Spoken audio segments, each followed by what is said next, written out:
Chers compatriotes, conditionnés par leurs héritages physiques et culturels, contraints par une société hiérarchisée, prisonniers de la compétition militaire et industrielle, les êtres humains ont trouvé dans la possession de biens et d'argent une forme de sécurisation pour la vie quotidienne face à un avenir incertain.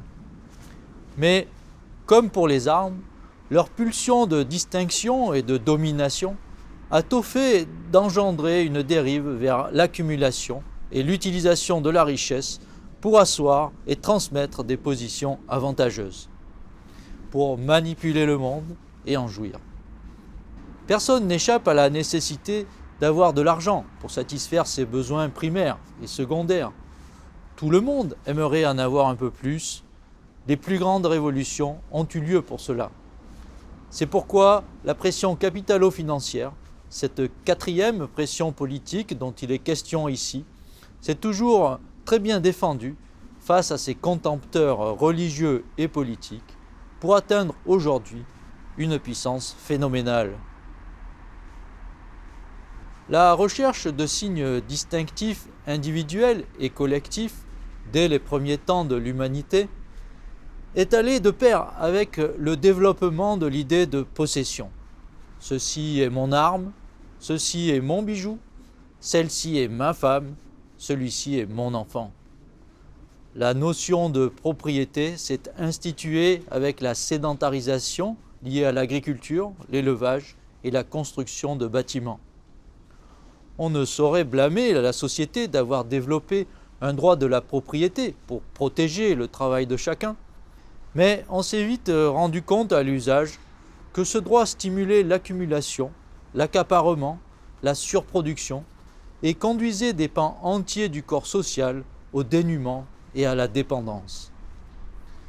Un pas supplémentaire a été franchi avec l'invention de la monnaie, qui a permis de thésauriser et de spéculer.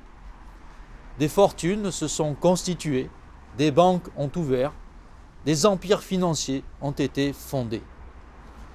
Le règne de l'argent roi a doté les possesseurs de capitaux d'une influence majeure sur l'évolution des sociétés. Pour résister à cette pression capitalo-financière qui corrompt et crée des fractures sociales, diverses techniques et divers niveaux de redistribution ont été utilisés.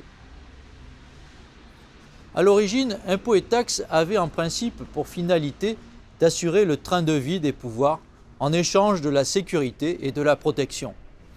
En réalité, ils ont très tôt financé leurs appétits de conquête militaire et leurs dépenses d'apparat, si bien que l'obtention de la contribution fiscale a vite été assimilée à du racket, notamment en France, où l'histoire a été façonnée par un pouvoir central très distant. La Révolution française a cassé le fonctionnement aristocratique, mais elle a fait du droit de propriété un principe fondateur. En ce sens, elle a ouvert la voie pendant la Révolution industrielle à un capitalisme bourgeois débridé et, par voie de conséquence, à l'émergence de théories politiques anticapitalistes. Le collectivisme, issu du marxisme et appliqué dans sa version communiste au XXe siècle, n'est pas redistributif mais égalitariste. Son échec n'est pas vraiment une surprise tant il est illusoire et contre-productif de vouloir annihiler les ambitions individuelles et associatives. Il faut plutôt regarder du côté du mutualisme, de la pensée proudhonienne, pour trouver l'objectif d'une réduction des inégalités sans abolition de la propriété privée et sans négation de la liberté économique et politique.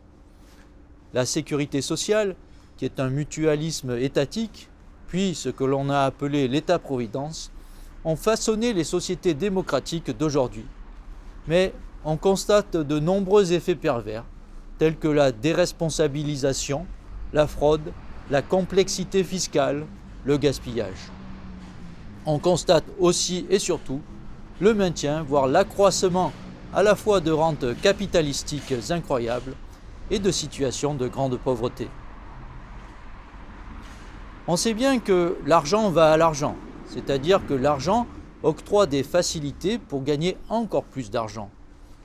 L'obtention aisée de prêts bancaires, les placements mobiliers et immobiliers, les investissements économiques, l'optimisation fiscale, les informations exclusives, la protection juridique concourent à augmenter rapidement la fortune des plus fortunés. C'est une véritable distorsion de concurrence, un biais dans la société libérale qu'il revient à l'État de corriger, d'autant plus que la plupart des fortunes résultent d'héritage.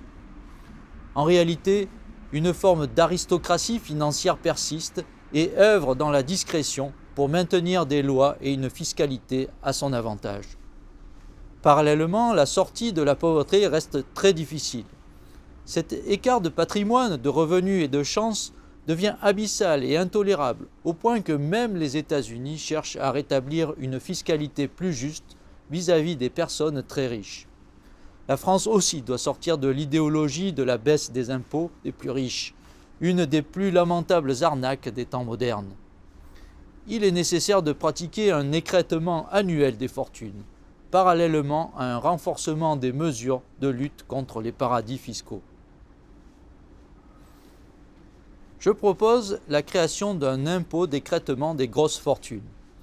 Il consistera en un impôt annuel progressif de 2 à 5% sur les patrimoines supérieurs à 1 million d'euros, sachant que des économistes tout à fait sérieux prônent plutôt un taux de 10% par an. La résidence principale ne sera pas exonérée, mais le paiement de l'impôt la concernant pourra être reporté, si besoin jusqu'au moment de sa vente ou de sa transmission aux héritiers. De même pour les parts d'une entreprise que la personne millionnaire aurait elle-même créée. Nous comptons en France près de 2,5 millions de millionnaires en patrimoine, ce qui correspond à environ 1 million de ménages. Le rendement de l'impôt d'écrêtement des grosses fortunes devrait être d'environ 50 milliards d'euros par an, soit environ 10 fois plus que l'impôt sur la fortune symbolique qui existait avant que M. Macron ne le supprime pitoyablement. Je crois raisonnable de penser qu'un millionnaire pourra accepter de verser chaque année 20 000 euros pour la solidarité nationale. Il l'acceptera d'autant plus volontiers si cet argent sert à financer du travail pour les chômeurs de longue durée, comme je le propose avec le grand plan emploi publical, ma mesure numéro 4, à financer également par exemple le revenu de base étudiant, ma mesure numéro 16, ou un chèque art et sport pour tous les adolescents, ma mesure numéro 1. Les citoyens payent volontiers l'impôt à condition qu'il soit dépensé à bon escient. Voilà, la clé politique numéro 19, c'est la pression capitalo-financière, qui découle du principe de propriété et de l'accumulation des biens et de l'argent. Des banques, des grandes entreprises, des individus possèdent aujourd'hui des avoirs financiers démesurés face auxquels les États résistent difficilement grâce à l'impôt et à la redistribution. La réduction des inégalités n'est pas seulement un objectif moral, elle est aussi un levier de dynamisme économique et une voie de sauvegarde de la liberté face à la dictature de l'argent. Nous pouvons agir pour cela en écrêtant chaque année les plus grosses fortunes qui enflent presque automatiquement tant l'argent attire l'argent. Demandons sans hésitation à nos concitoyens millionnaires de participer franchement à l'effort national. Je vous remercie de votre écoute et je vous donne rendez-vous le 28 décembre prochain pour la clé numéro 20. Je vous dis donc à bientôt.